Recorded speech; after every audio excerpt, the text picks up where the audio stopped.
had a mentoring client recently who has done some death doula training, wants to step into this work, but she's right at that point where she hasn't crossed over and started to do it yet, and she's a little bit stuck in the middle. And it's a really common place, and it's an understandable place to get stuck. She has some skills. She doesn't have a ton of skills. She's done a little bit of training, but she knows more than most people.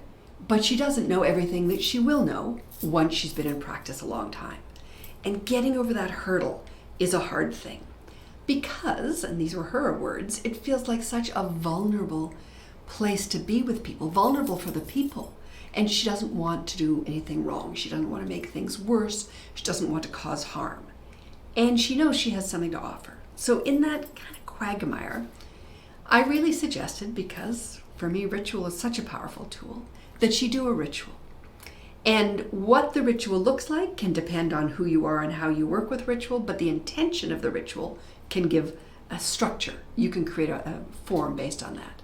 And the point of the ritual is to kind of plant a flag in the sand and say, this is me, and this is what I can do.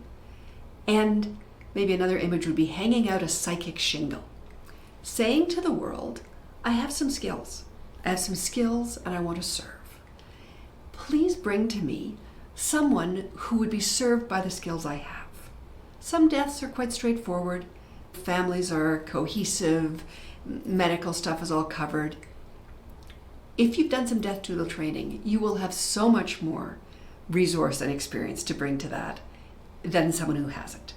Ask for that kind of a client and set up a kind of psychic not yet sign for the more complicated clients, because there are lots of very complicated deaths that require some more skill.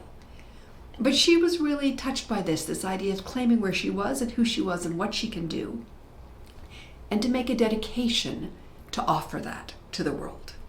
And it can start shaping the pattern of the space and putting you into the stream, putting you into the flow so you can get over that first hurdle.